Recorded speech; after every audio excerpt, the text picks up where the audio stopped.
Hello, Mrs. Beery here, saying hello to our Northeast families and staff. I wanted to take the time just to really say thank you to all of our families, our students, our staff members who are persevering during this most difficult time. We all know that school is not supposed to look like this, but because of reasons out of our control, this is what school is this year. So I want to just say thank you for working hard, staying safe, and really fighting through this. Remember, we still want to practice those 3 W's.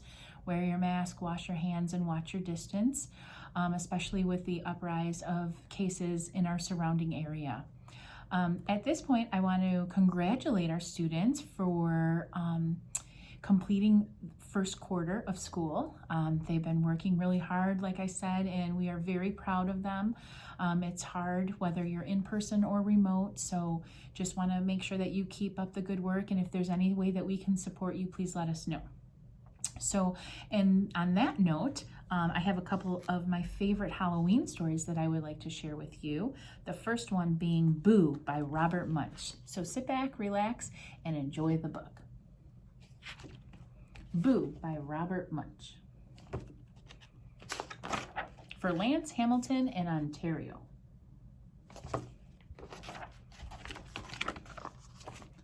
On Halloween, Lance went to his father and said, "This year I am going to wear a mask. I'm going to paint my face and make it very, very scary." "That's nice, Lance," said his father. "It's a lot less work for me. You go ahead and paint your face." So Lance went to the bathroom and painted. Worms coming out of his hair, ants crawling on his cheeks, and snakes coming out of his mouth. Then he went downstairs, walked up behind his father, and said, "Boo!" And his father turned around and yelled, "Ah!" "Not scary enough," said Lance. "I want him to fall over." So Lance went back upstairs and painted green brains coming out of the side of his head, one eye falling down over his face, and an orange goop coming out of his nose. Then he went downstairs, walked behind his father, and said, "Boo!" His father yelled, "Ah!" and fell right over. "Scary enough," said Lance.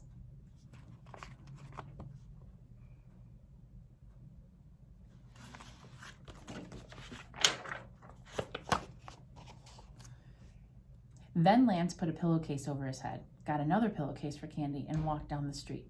He went to a house. Knock, knock. A big man opened the door. "First kid for Halloween. So nice to see a little kid for Halloween." Lance lifted up his pillowcase and said, "Boo!" The man yelled, "Ah!" and fell right over. I'm detecting a little pattern in this book, so you can go ahead and join me if you want.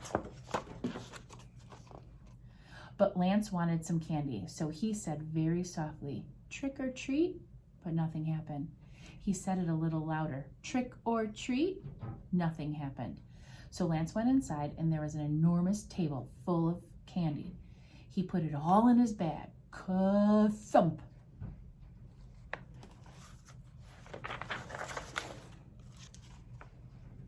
Then, even though his bag was very heavy, he walked down the street and went to another house. Knock, knock, knock.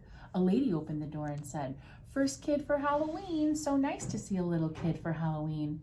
Lance lifted up his pillowcase and said, "Boo!" The lady yelled, "Ah!" and fell right over. But Lance wanted some candy, so he said very softly, "Trick or treat?"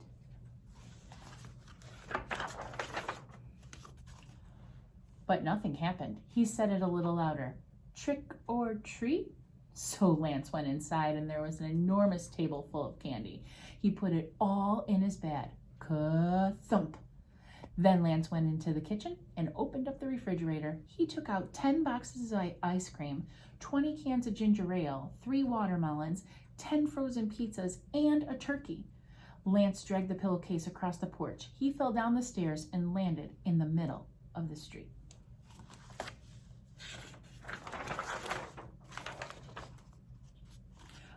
A police car came by. The policeman jumped out, looked at Lance, and said, "Kid, what's the matter with you? You can't sit in the middle of a street. Take your candy and go home." "Look," said Lance, "my bag is so heavy I can't even move it. I live right down the street. Please carry my bag home." Well, all right, said the policeman. I'll take your bag of candy to your house. Whoa, it's a heavy bag of candy. The policeman dragged the bag down the street, put it on Lance's front porch, and said, Kid, you must have gone to 2,000 houses to get so much candy. No, said Lance, actually, just 2.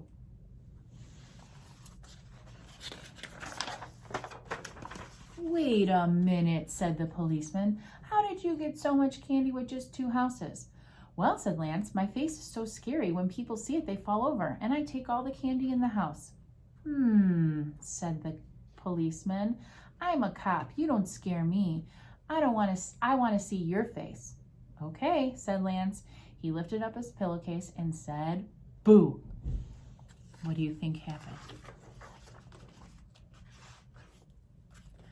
The policeman said, Oh, if you think I'm going to fall over just because of a face like that, you are way wrong. I'm going to run away. And he jumped in his car and drove off as fast as he could. Zoom.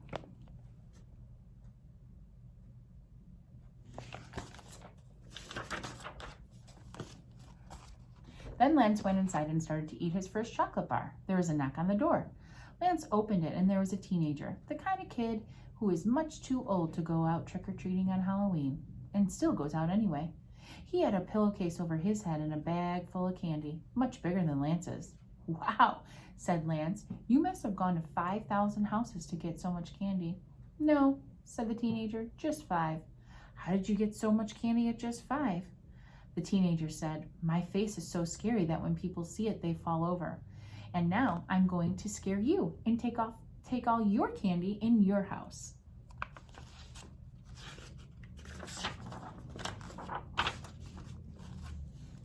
Maybe not, said Lance.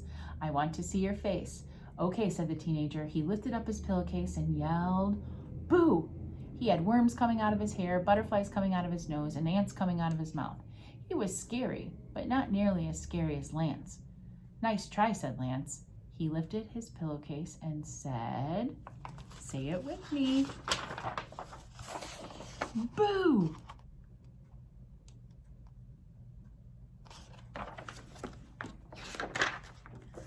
The teenager yelled, ah, dropped his bag of candy and ran down the street. Lance took the teenager's bag of candy and dragged it into the house. His candy lasted a long time. Every day, Lance ate as much as he could. He ate candy for breakfast, lunch, and dinner, but he even ate candy in the middle of the night. But until his candy lasted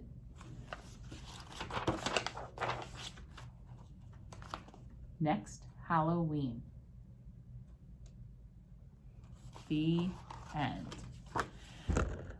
I hope you enjoyed the story.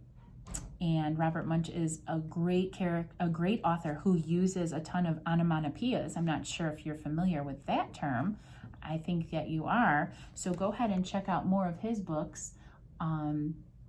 His books are funny and lighthearted, and they always have a pattern in them as well. So hope everyone has a great weekend. Please stay safe if you go out trick-or-treating, and we can't wait to have everybody back. Have a great day.